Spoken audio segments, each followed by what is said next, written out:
Welcome to Cartoonist Kayfabe. My name's Ed Piskor. I'm Jim Rugg. And we're going to be going through basically Daredevil 168 introduction of Elektra by way of Elektra Saga, which was a pretty interesting little mini-series. Came out in 1983-84. But before this might be my first Frank Miller book I ever read. There you go. To give you some context. So formative. There you go, man. Jimmy, what do you have? I have Patreon.com where I am posting things like out-of-print zines and mini-comics. I post lots on there. Original art, Street Angel making of. But this is the most recent out-of-print zine that I posted. So if you are one of my patrons, you can download a high-res version of this. It's a collection of ballpoint pen drawings on notebook paper that I did for my first art show in LA some time ago. Did a small run of the books. They sold out quickly. And now if you want to see them, that's the easiest place to get all of these in one convenient location. That looks impressive on the screen. Put on your 3D glasses at home. It really does sort of work. Patreon.com/JimRugg. Exactly. Red Room issue 1 is going to begin coming out in May 2021, man. This is a cover that thousands of people have pre-ordered through the Fantagraphics website. I have links in the link tree below. Also, I have the Patreon where you could read these issues ahead of time. This is the original cover, man. This is the regular cover. There's going to be more of these out in the wild than any of the other 5 flavors of Red Room issue 1 that are going to be out there. So we're doing the retailer incentive covers. 5 copies that a store orders for their shelves are going to be able to unlock the ability to get this cover, the Eddie P variant, that kind of fits tidily in with the regular cover. 12 copies unlocks the Jim Rugg by way of Dan Klaus, by way of 8-Ball issue 1 cover that is going like hotcakes through many very respectable comic book stores at this point. I would describe this in the future, Ed. I would do Dan Klaus first, 8-Ball second, or vice versa, Jim Rugg third. Hey man, you have home field advantage here at Cartoonist Kayfabe Games. Appreciate that. 20 copies unlocks the Peach Momoko variant cover that, she's a cottage industry unto herself, and she's exclusive at Marvel right now, so this might be like one of the last variants that she does outside of that system. And Third Eye Comics in Maryland, they have about 5 chains between Virginia and Maryland. They ordered 1,000 copies. They got this exclusive cover. And Steve, out at that shop, he runs a cool business, man. Like, he just sort of knows what he's doing in these, like, modern-day comic book times. And he's supplied bundle packages that were available to pre-order. All the Peach ones disappeared. He had about 70, 75 copies of that gone. But there are still bundles with the Jim Rugg and other variants that include this one, man. So go to Third Eye Comics, check that out. But you can pre-order issue 2 and 3 right now too. Got to work on the cover for issue 4 once we get off the video here, man. But Jimmy, let's talk about Elektra Saga number 1. Interesting series. Frank Miller's super popular, made Daredevil bona fide hit with Marvel Comics. Probably around this time, he's working on Ronin. You know, if it comes out in 84, he's got to be working on it 83. Yeah, well, this is cover dated February 84. Yeah. So, I mean, Marvel would do these things where, like, Jack Kirby goes to DC Comics to do Fourth World. Let's reprint Jack Kirby comics and put those on the shelf, and compete Jack Kirby against Jack Kirby. In a weird way, that's a little bit of what you have here. And I'm grateful for it because, like I said, this was my first Frank Miller comic that I got hold of. Bought it at the flea market, where I was buying comics in the early days. Didn't know who Frank Miller was, just thought this looked kind of cool. It was affordable because it's the reprint. I couldn't have bought the original run of the Miller comics at that time, especially issue 168, the first Elektra. I don't know what that was going for, but it was outside of my budget. I'm sure of that. So this was a way to get some really cool comics at an affordable price. And going through it now, revisiting it, 35 years later, it's really interesting to me to think like you're doing a monthly Daredevil comic and you're able to pull like these, secondary storylines and bits and pieces that were scattered across a couple years of Daredevil comics. You're able to collect those into this miniseries, and it reads great. And that's what we have here, people. It's a collection of 3 separate issues of Daredevil comics and other, like specifically Daredevil 168, pieces of Daredevil 190, and Bizarre Adventures, which was a magazine, issue number 28.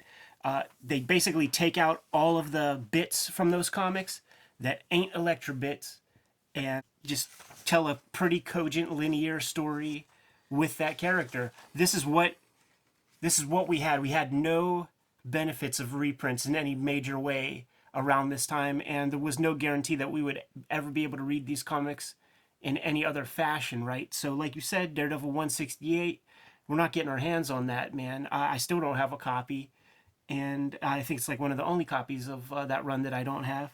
So this is what we had to read, man, and it's fun because 168 and 190, after that period of time, like, you know, we're looking at a virgin Frank Miller writing situation here, right?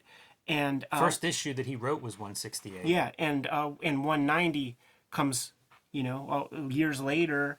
He just learned a lot. You learn a lot of things, man, doing that monthly grind. You know, every 30 days got to turn in a new comic. So it begins with 168 here, with the story of like young Matt Murdock meeting Elektra for the first time and having an operatic superhero-like romance. Look at that, straight out of a Charlton comic right there, Jimmy. There's so much going on in this early stuff because Miller's still pretty new to the game. He's got, I don't know, maybe a dozen issues under his belt or so at this point. And Jim Shooter talks about young Frank Miller working under him. So I think of Dave Lapham, you know, another young artist working under Shooter's direction. But then you see pages like this, and it's so Bernie Krigstein-esque. Yeah. It's so Jim Steranko-esque. So you see some of these influences that I'm sure Miller, you know, are in Miller's mind as he's going through and trying to make the best comics he can. And he did pretty well with these. Yeah. They read like really, really good, kind of pulpy, you know, Marvel comics, but they still fit in with that template. But then when you jump to the issue 190, so like, look at this, man. That's This pretty has to be amazing. rearranged, right? I think so. I've been trying to figure out, and I should have tried to compare it to like 168. Like, is he rewriting stuff? Because it works so well. This is a very good read to me. And it makes me wonder, like, it couldn't just be pulled and reprinted. Like, there has to be some massaging. I think this is almost certainly there would have been something Daredevil down here that was removed. And then, you know, how do you make that page work? Or perhaps it's, what is Foggy Nelson having for dinner? You know, find out next issue. That's true, too.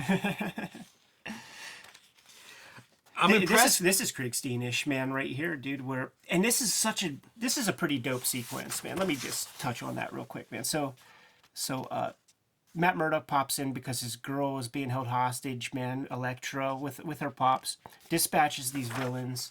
I love this shot. Yeah. He accidentally, you know, with the Billy Club is kinetic, always moving, man. This dude gets knocked out. That's a good image. And look at how kind of like iconographic these police are and shit. It's like iconographic building, iconographic stick figure guy. This is like an inked rough. The simplicity of this stuff is remarkable. So they're like, oh shit, the bad guys are throwing hostages out the window now. All I need is to see his head. This is Daddy. He stands up in front of the window. Bop, bop, bop, bop. Done.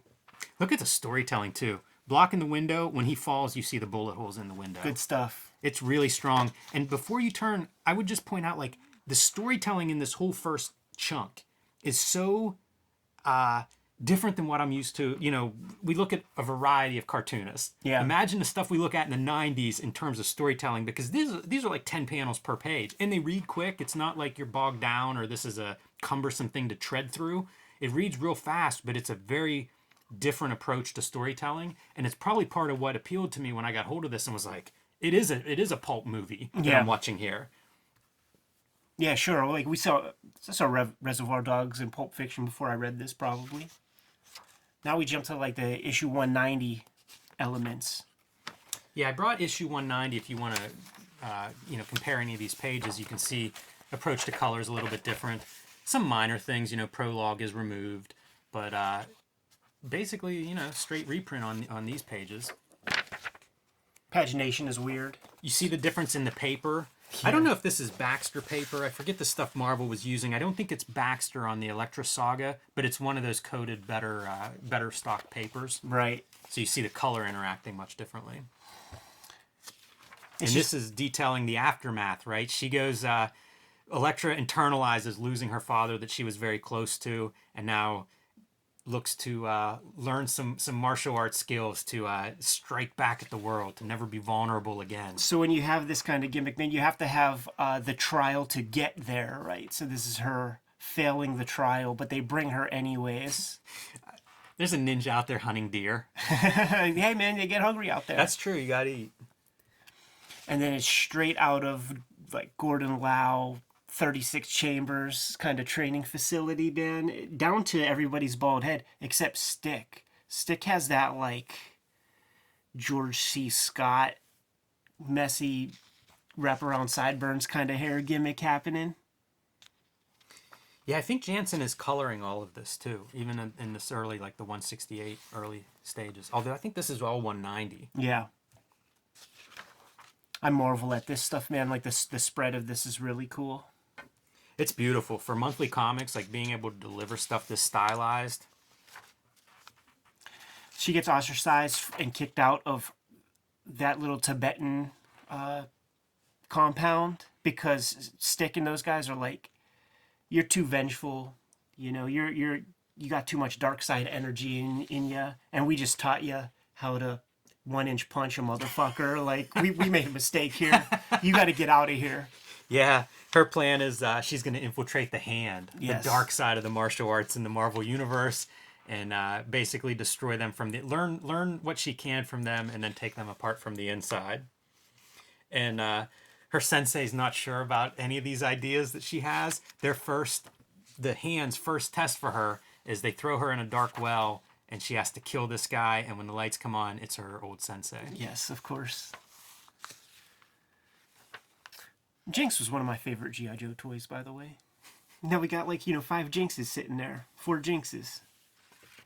And it's the Hand, man. They're on a ship, on an airplane about to do a mission. And guess what? They're going to turn on the people who brought them on said mission.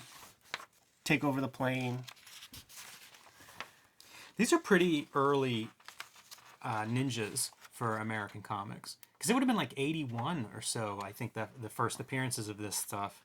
That's pretty early for pop culture ninjas, especially in the Marvel universe. It really is, man. It was Larry Hama who brought the first tankobon of Lone Wolf and Cub to Continuity Studios, and Frank Miller, who stole it. yeah, yeah, for sure. So I mean, even all of those weapons and stuff, it was the Ninja Turtles that taught us the name of those weapons, but we would see them and just be like, oh, look at the weird ninja knife and shit like that. This is where we start to like bounce back to issue 168 pretty soon.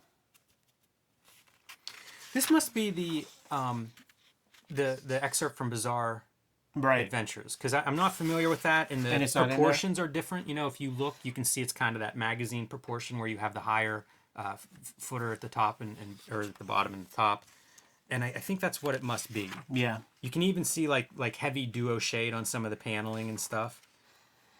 So that's probably something that's edited in the sense that it's at least colored for this edition. Right, yeah. And it's it's a complete Elektra mission where she's going to dispatch this dude.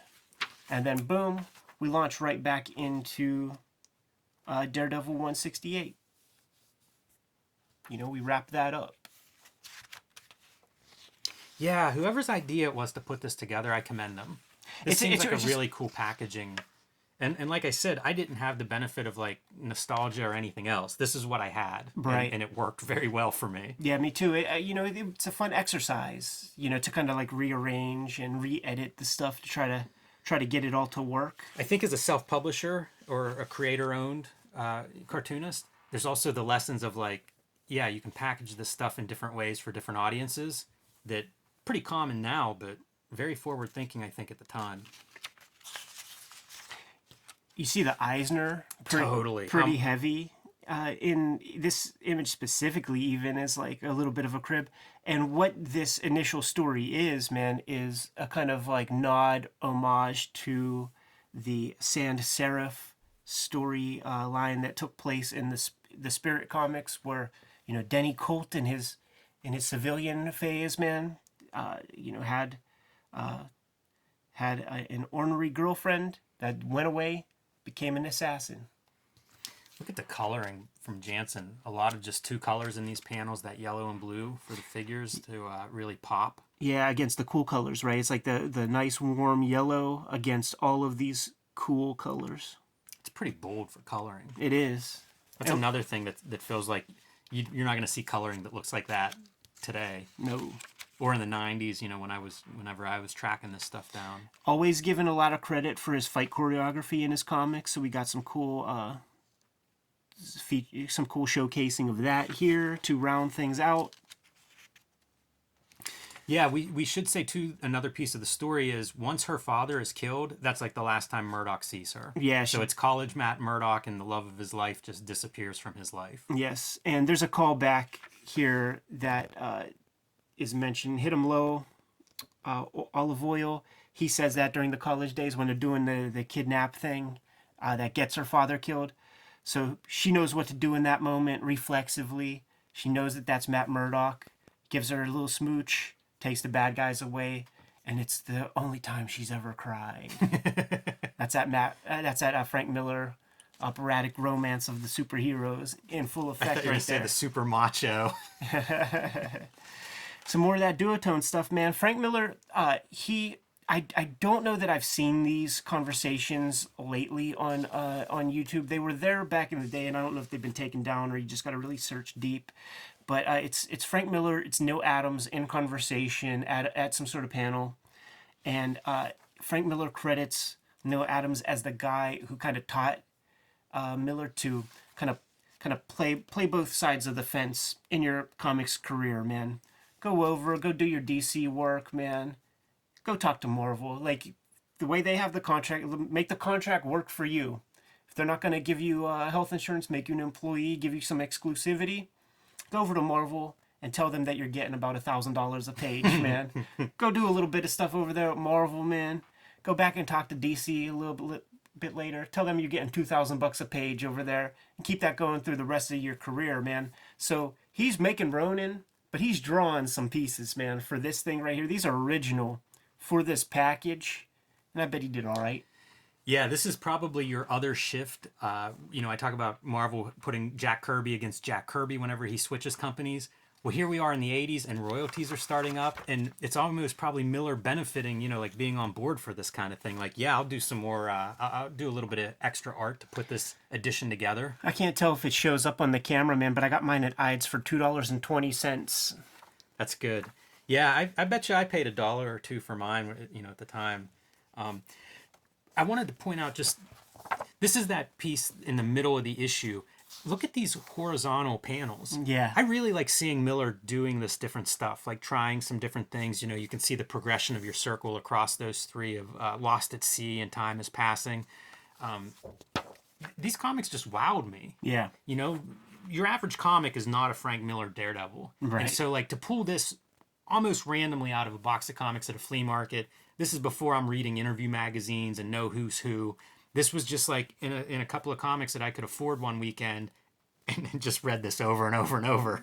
Yeah, It's pretty amazing. It's cool to see the Eisner influence that you pointed out in that one panel, but really it's all through this stuff. Like, early Miller is just loaded with Eisner storytelling wise.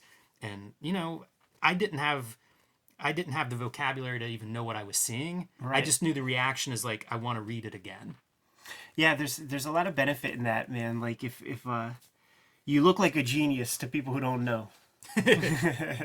Yeah, for sure. Jimmy, what do you say, man? Get back to making our own comics? Sounds good. Kayfabers, like, follow, subscribe to the YouTube channel. Hit the bell. We'll notify you when new vids are available. Jimmy, what do you have out there? Join me on patreon.com/JimRugg, where you can see my own version of making comics, how I do it, page-by-page comparisons, analysis, original art, and out-of-print zines and mini-comics that you can download. Patreon.com/JimRugg. Red Room Issue 1 is going to hit the streets May 2021. Reserve your copy today. Do not take for granted that your store's just going to have those things in abundance on the shelves, man. Let your store know that you want it. Let your store know that you want to pull it month in, month out, because it's going to be coming out very frequently.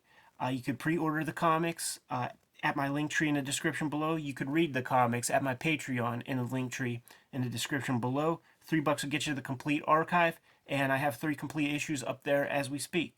You can subscribe to the Cartoonist Kayfabe e-newsletter at the links below this to keep up with everything that's going on at Cartoonist Kayfabe. You can also find Cartoonist Kayfabe t-shirts and merchandise at the links below this video. Jimmy, give him one more set of marching orders, man. We're going to be on our way. Read more comics.